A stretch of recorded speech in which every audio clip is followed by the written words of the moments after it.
UK, where also, remember last year, viewers, at the Indian High Commission there in London, there were these attacks that took place, and they were prominently Khalistani extremists who came and attacked the Indian High Commission in London. And most importantly, the Labour Party is known to be sympathetic to Khalistani terrorists. They have several people in their dispensation, prominently in their political circles, who are also very, very sympathetic to the Khalistani cause. Where does this leave the India-UK relationship? Where does this leave the Khalistani issue that India needs to deal with? And more importantly, should we now not look at through geographies, but try and address this issue on a much bigger level? Not just look at it from a Canada or a UK point of view, but something much bigger. That's exactly what I'll be now talking to with my guest this evening. I have, let's try and get Ambassador Anil Trigunayat, who's joining me on the broadcast, former diplomat, and we have Yogendra Singh as well, who's former IG of CRPF as well. In fact, Mr. Singh, let me start with you, because when you talk about it, it is a criminal angle through which this investigation has started. Then it takes several legs, whether it's the diplomatic aspect, the political aspect, and several others. But in your assessment, Mr. Singh, how do we go about addressing the fact that Khalistani terrorists can so easily come into India and are looking to cause trouble? They get caught, and the long arm of law catches up is a separate thing. But the fact is, how do we now deal better with Khalistani terrorists who are coming into Indian territory? The Khalistani, the Sikh people, they are, in Punjab, the majority people are Sikhs. Even this Pradesh, Uttarakhand, they also are, they quite a sizable number of the Sikhs are there. So wherever there is a Sikh population, it is easy for them to hide. They can mix up with the local population and then create a nuisance there. So now the Khalistani elements are there very active in Canada, and with the help of Pakistan, they can stick into Punjab very easily. From Punjab, they can also go to Uttarakhand. So this is a threat. This is a threat we will be, we are facing from the Khalistani elements. Although this movement or these kind of which were very, very prevalent in 1980s is hardly there, but they try to create wherever possible some kind of a nuisance, some kind of a disturbance, law and order situation, and terrorist attacks. Okay, Ambassador Trigunayat, let me just break this down in three clear aspects. One, the fact that you have a Khalistani terrorist inside the UK army. He may not be a serving officer right now, but if he has served in the army, what does that mean in terms of implications? Point number two, should we now look at the Khalistani issue not just through a specific geography, because you're talking about Canada, you're talking about UK, and point number three, what are India's diplomatic options given the fact that everybody passes this off in the name of freedom of speech and freedom of expression? Let's take them one by one. First question, sir, the fact that you have a UK army officer involved in Khalistani terrorist activities. Well, you know that we have people of Indian origin working in different security forces, and in certain countries they have even been defense minister and in very senior positions, and they have been sympathetic to the cause of Khalistan, which only thrives really abroad and not in India anymore. I am from Uttarakhand, and as Mr. Singh was mentioning, I have seen this during the 80s, that how this terrorism continued to increase, but that was more to do with domestic and with the help of Pakistan. But in recent years, what we have seen is that all these people have been actively engaged and have been propped up by the regimes in certain countries, especially in the Western countries, like they are in USA, they are also in UK as well as in Canada, mainly. And from those support from those governments is very clearly indicative. You have mentioned about attack in UK on the Indian High Commission, how they were able to move and what happened there. That was for everyone to see, and Indian government took a very strong position in that. Likewise, with Canada, our relationship is because of their adherence to the cause of Khalistan or support to the Khalistanis, that our relationship has really gone to its lowest today.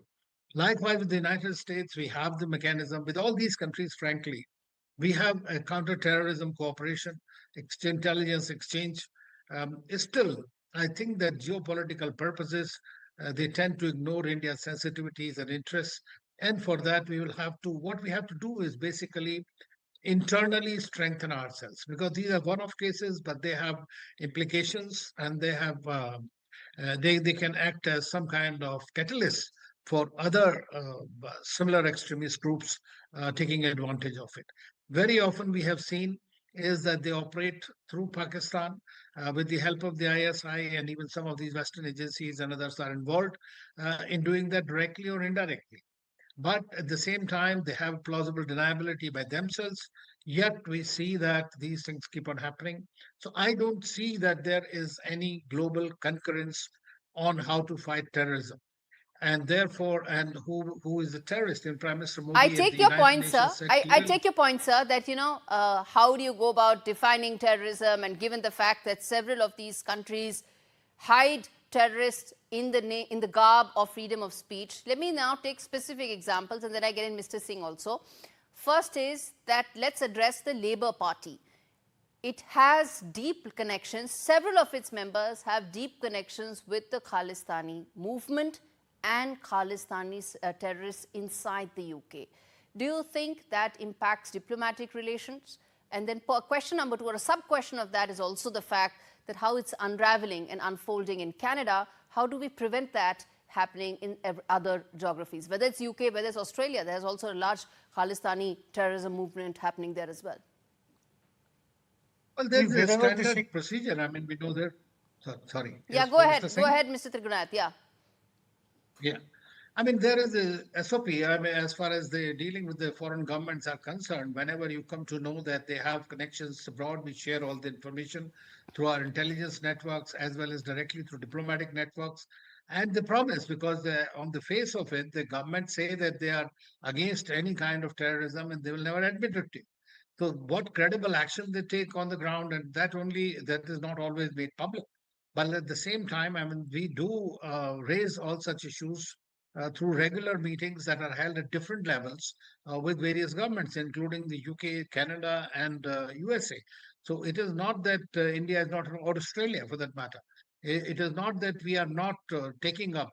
But as you know, the terrorism has its ugly head, and there are political groups. Now, you mentioned that there the Labour Party, yes, I mean, there are a large number of Indians today, a big diaspora, which has done extremely well in those countries. They fund their parties, political parties. They are pretty strong in that. And therefore, very often, due to political expediency, that these political parties, tend to overlook their connections as far as the extremist movements abroad are concerned. Okay, Mr. Singh, you want to come there, sir? Yeah, go ahead. yeah, see, the point is that the foreign countries, those who are supporting them, we need to have a diplomatic, initiative and diplomatic efforts so that they are nipped in bud there itself. See, in Canada, the Sikhs are a major political force now. They are in quite sizable number. And because of the political compulsion, these people also get the encouragement and they are not dealt as strictly as they should be.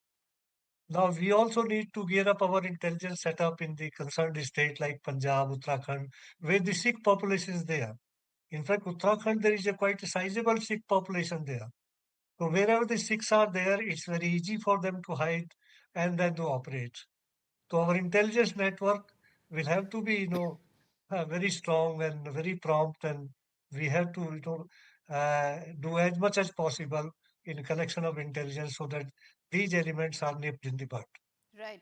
Final question quickly. I'm running out of time. And this I pose to both of you, 30 seconds each, please, which is that what should be India's next step? Starting with you, Ambassador Trigunath, what should be India's next steps, given the fact that we are now seeing Khalistani terrorism movement rearing its head in several geographies across the world? What should be India's next diplomatic steps going forward? Well, you have seen that where, as far as Canada is concerned, it has been thoroughly exposed and is in line with the states like Pakistan as far as promoting terrorism and extremism is concerned. So our diplomatic relationship with them is much lower because there is no interest in those countries to address those situations, especially under the current dispensation.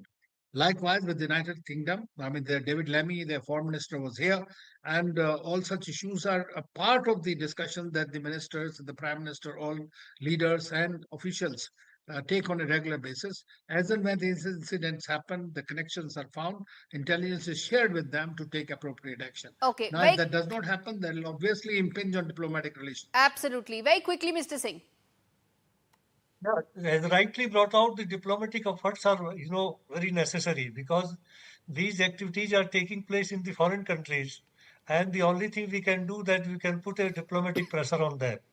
When within the country, we also need to, enhance our efforts of intelligence collection and the various security measures so that these peoples are identified, because for them it's very difficult to it's very easy to hide among the Sikh population. So Indeed. All right. we need to nurture the our sources so that we get the information and we are able to take action in time. Absolutely, indeed. Thank you so much, gentlemen, for decoding a very important story which has many dimensions in terms of India's security and strategic concerns. Thank you so much.